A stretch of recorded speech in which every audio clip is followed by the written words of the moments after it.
Well, as we find the way back to education, we're now getting guidance from the state. A lot of Arizona families I know have been waiting for this. These are suggestions meant to help districts and families develop a plan for going back to school this fall. So State Superintendent Kathy Hoffman says they took input from public health experts as well as education leaders to develop what they are calling a roadmap for reopening schools. The document, nearly 40 pages. The state suggests districts come up with plans for 4 scenarios. All students physically learning at school, all students at home distance learning, a combination of the two, or intermittent distance learning if in case there was an emergency closure. The document refers to a lot of the CDC's guidance, really. One of the suggestions calls for physical distancing by creating small groups, limiting mixing as well between groups. So that could mean measures like barriers in the classroom, assigned seating on school buses, creating one-way routes in the hallways, also even staggered schedules. We talked about that, staggered drop-off and pickup times, closing or staggering use of shared spaces like cafeterias or playgrounds.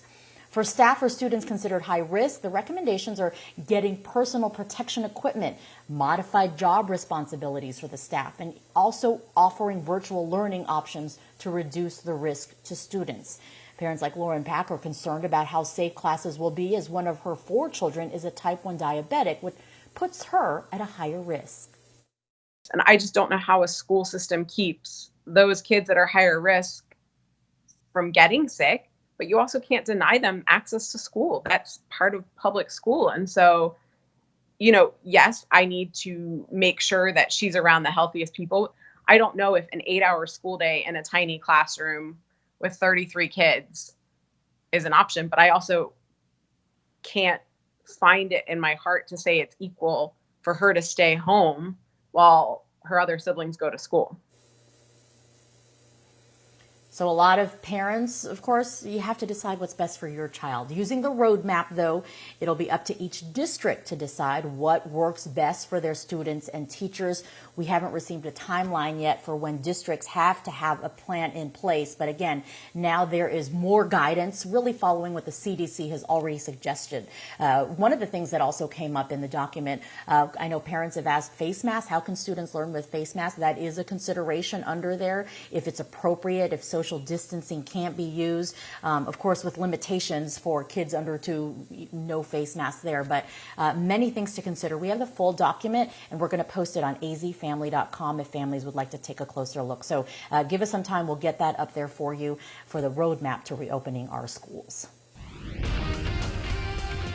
It is 8:18 on your Monday morning. If you're hanging out in Sedona today, you might see a little bit of smoke drifting in from the Sunset Fire along I-17 and Sunset Point. Otherwise, this live picture shows mostly sunny skies, just a few clouds out there. If you are going to be in Sedona, not a lot of relief from the heat. We're talking about highs in the mid-90s. Pine Top will be in the low 80s. That's one of our cooler areas. Payson, the low 90s, and Flagstaff, low 80s there. We are going to see some isolated thunderstorms again today and almost every day throughout this week during the afternoon and evening hours. And these areas shaded in green, fair game for thunderstorms. We might even see an isolated storm across the East Valley later this afternoon or this evening. Can't rule out some blowing dust as well. Temperature wise right now, it's 88 in Phoenix, very warm. It's 68 in Payson, 62 in Flagstaff, 79 in Sedona, and 82 degrees in Kingman. Water vapor imagery shows we have this flow that's coming in from the south, all thanks to the flow around high pressure. That's going to be a clockwise flow. And then we have low pressure over the eastern Pacific that produces a counterclockwise flow. So that moisture is coming in from the Gulf, and that'll be fuel for some isolated thunderstorms with daytime heating. Otherwise, as high pressure moves over Arizona over the next couple of days, temperatures are really going to heat up. But looking at Futurecast, that timeline is in the corner. You can see by noon, isolated storms across eastern Arizona. By 3, 4 o'clock, we start to see those storms blossom across southern Arizona. Again, those storms can kick out outflow winds that may produce that blowing dust potentially in the East Valley. Otherwise, these storms should be relatively dry, producing cloud to ground lightning and around winds. And then most of the state will stay void of any thunderstorm activity. If you're going to be out at the pool today, 11 a.m. we'll be at 97. By 1, we're up to 102. And by 3 o'clock, we'll be right around 106. That's our forecast high today for Phoenix. For Gilbert, we're at 104. For Goodyear, we'll be at 107. And for Scottsdale, we'll see a high of 105. We're up to 108 tomorrow, Wednesday, Thursday. Excessive heat watches are in effect. They'll likely be upgraded to heat warnings. Basically, this means we're at greater risk for heat-related illnesses with highs at 111 Wednesday, 112 Thursday. A cool down for Saturday. We're down to 99. Come on, Saturday. All right, thank you. Well, 4 officers fired associated with the death of George Floyd. Some insight into the charges. One of those officers is now facing. Get a free wash. Text 3TV to 27800. Superstar Car Wash. My new Penguin Air AC system can do a lot of things. Energy efficient, quiet, keeps me cool, but it can't make snow. Call for a free service call with repair. Penguin Air and Plumbing. Here's hype man Mark Kelly pitching products in China. Kelly's personal business is part owned by a Chinese firm called an arm of the Chinese Communist Party. Now Mark Kelly is deflecting, covering for China on COVID. The same Mark Kelly flying the Chinese flag on his motorcycle. The Chinese government lied, lives lost, dreams shattered. Mark Kelly, he's just too connected to China. NRSC is responsible for the content of this advertising. Hi, we're OfferPad, the new way homes are sold. Go to OfferPad.com, tell us about your home, and we'll send you a great purchase offer. Or, if that's not your style, we can also list your home with tons of free OfferPad services. Free handyman fixes, house cleaning, yard work, and more to get your home show ready. We can even advance renovation costs to maximize your home's value. Whatever way you want to sell, you're sold with OfferPad. Sell your way today at OfferPad.com. When you're flying into combat, you don't care if your co-pilot is a Republican or a Democrat. You work together to complete the mission. Because that's what your country needs you to do. It's a lesson that Washington desperately needs to learn. Arizonans don't care which party gets the credit. We just want Washington to work for us. I'll be a senator for Arizona because that's the mission.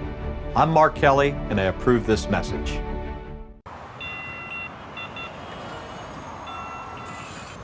Hi, I'm Waddles. Call Penguin Air and Plumbing for all of your cooling, heating, and drain needs. We'll get there fast. Call for a free service call with repair. Penguin Air and Plumbing. They fight to save us, but who is saving the frontline heroes? I'm scared to death because I've been exposed throughout the day, every day. All new Dr. Phil.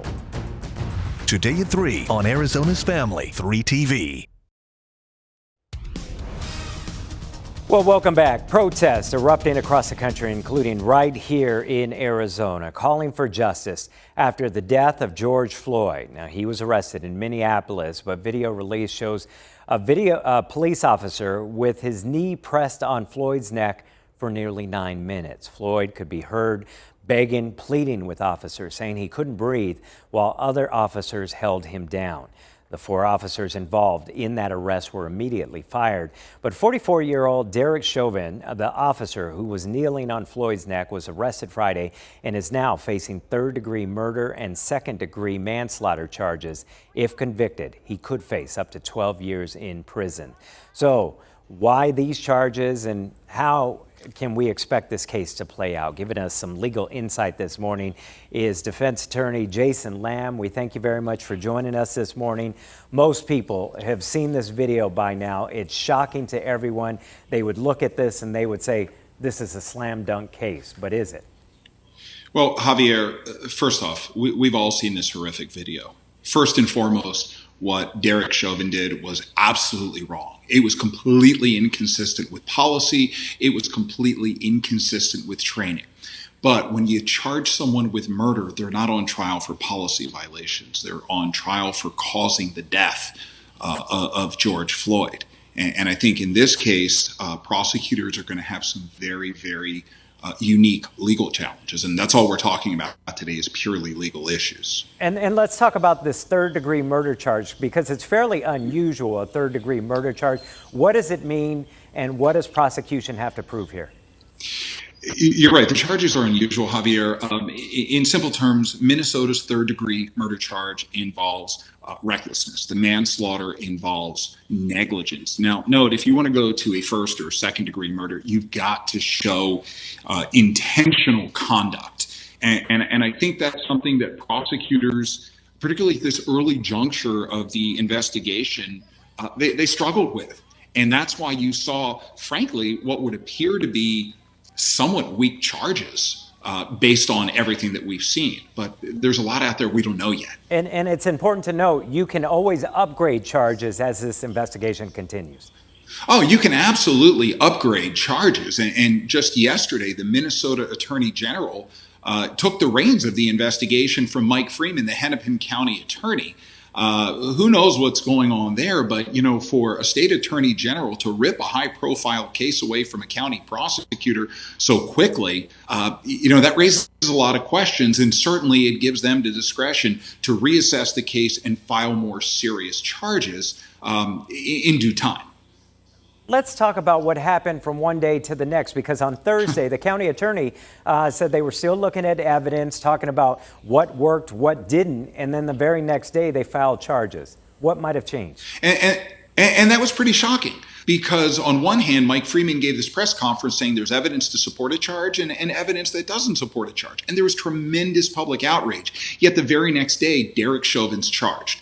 Was this a situation that there was some epiphany that came out of the investigation? Or is this a situation where the prosecutor's office bowed to public pressure? They wanted to calm nerves. And look, I've been a part of a situation like that for almost the last 5 years in a very high profile case. When you rush to make an arrest, you can make mistakes. And as a prosecutor, when you don't look at all the evidence and have a grand jury evaluate everything, as they did not do in this case, you can easily get your ass handed to you at trial for the expediency that you put out in the beginning. All right. Thank you very much. Always good to hear from you. Always good to see you, my friend. Expertise. Thank you very much, Jason.